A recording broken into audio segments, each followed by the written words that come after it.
Hi dear friends, welcome to my channel. आज हम B honours political science में जो हमारा सब्जेक्ट है बीपीएससी 104 भारत में राजनीतिक प्रक्रिया, इसमें हमारा जो क्वेश्चन है सकारात्मक कार्य और विकास के अंत संबंध की चर्चा कीजिए। तो इस पे हम डिस्कस करेंगे। आखिरकार ये प्रीवियस ईयर जो हम पढ़ रहे हैं ये हर बार एग्जाम में रिपीटेड क्वेश्चन रहा है और मे भी चांस है कि आने वाले एग्जाम में ये क्वेश्चन आपको देखने को मिल जाए। ऑलरेडी ये दिसंबर 2022 का क्वेश्चन पेपर है। चलिए, तो आज हम बात करते हैं इस क्वेश्चन पे सकारात्मक कार्य और विकास के अंत संबंध की चर्चा के बारे में बात करते हैं। थोड़ा परिचय देख लेते हैं। परिचय में यह है कि आजादी के समय भारत में साक्षरता की निम्न दर, उच्च स्तर की मृत्यु दर। आजादी भारत के समय, आजाद हमारा भारत देश जब आजाद हुआ था और आजादी के समय से ही एजुकेशन लेवल जो था बहुत कम था, पढ़े लिखे लोग बहुत ही कम थे और उच्च स्तर की मृत्यु दर भी था, मृत्यु दर भी बहुत ज्यादा था और छुआछूत भी बहुत ज्यादा हुआ करती थी। जेंडर और क्षेत्रीय असमानता, आर्थिक असमानता, गरीब अमीर, ये बहुत सारी प्रॉब्लम थी, दिक्कतें थी बहुत ज्यादा।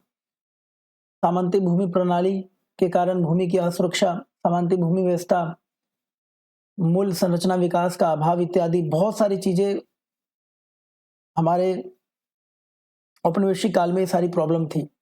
जैसी अनेक समस्याएं औपनिवेशिक शासन से विरासत में हमें मिली थी। तो इन सभी समस्याओं का आखिरकार निदान या फिर समस्या का समाधान कैसे किया जाए, तो भारतीय संविधान के द्वारा निर्देशित और लोकप्रिय लामबंदी के जवाब में भारत सरकार ने सकारात्मक नीतियों और अथवा कल्याणकारी नीतियों की शुरुआत की। तो भारत ने डिसाइड किया कि इन सभी असमानताओं को कैसे कम किया जा सकता है।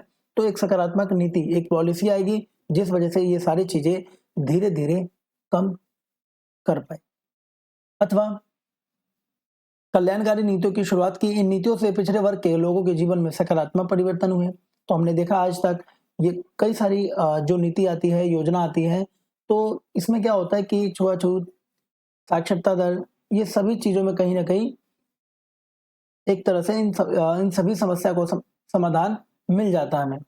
एजुकेशन लेवल आज के समय काफी अच्छा हो गया, आपको भी पता है ये चीज धीरे धीरे परिवर्तन होता जा रहा है। छुआछूत अभी भी है कई जगह, गांव में अभी आपको देखने को मिल जाएगा, लेकिन ज्यादातर ये छुआछूत की जो समस्या है लगभग खत्म हो चुकी है। और जो जेंडर, मेल फीमेल में जो भी पुरुष और महिला में होता था भेदभाव, वो भी धीरे धीरे खत्म हो रहा है। तो आपने देखा है किस तरीके से हमारे भारत देश ने आगे इन सबको बढ़ाया है। आगे बढ़ते हैं। हम इस टॉपिक में सकारात्मक कार्रवाई और विकास के मध्य संबंध के बारे में चर्चा करेंगे। एक बार देख लेते हैं। सकारात्मक कार्यवाही, लोकहित और विकास, हमारा क्वेश्चन यही है और आपको लिखना भी इसी अकॉर्डिंग ही है।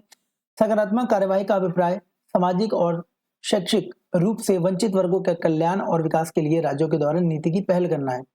आखिरकार राज्यों का पहल क्या है? सबसे पहले मैं आपको बताऊं, जो सामाजिक स्थिति उसकी काफी पिछड़ी है, वंचित है वो वर्ग, है ना, उनको एजुकेशन नहीं मिल रहा है।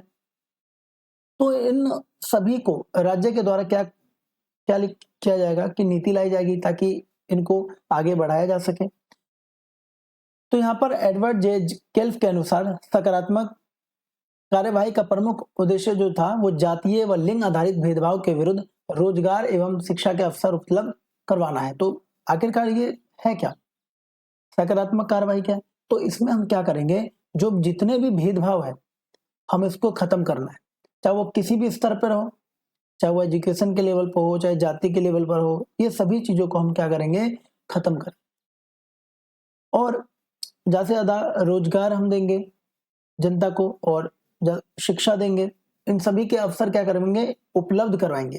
और इस तरह से सकारात्मक कार्रवाई का प्रमुख लक्ष्य स्वास्थ्य, शिक्षा या रोजगार के अवसरों को, कमी को दूर करेंगे। जितनी भी कमियां होगी, चाहे स्वास्थ्य लेवल पे हो, चाहे एजुकेशन लेवल पे हो, चाहे रोजगार लेवल पे हो, इन सभी कमियां को हम दूर करेंगे। यही हमारा एक लक्ष्य है, टारगेट है। ये उपेक्षित वर्गों के लिए विभिन्न नीतियों के रूप में विशेष अवसर विकसित करके पुनर्वितरण न्याय प्रदान करता है। तो कहीं ना कहीं ये पूरी तरह से समान रूप से, न्याय रूप से इम्प्लीमेंट करेगा ताकि सभी समाज में सभी लोगों को शिक्षा और रोजगार मिल सके, एक यही लक्ष्य था भारत देश का। ठीक है, तो इतना ही था आज के लिए। ठीक है, धन्यवाद। एग्जाम से पहले इसे जरूर देख लेना।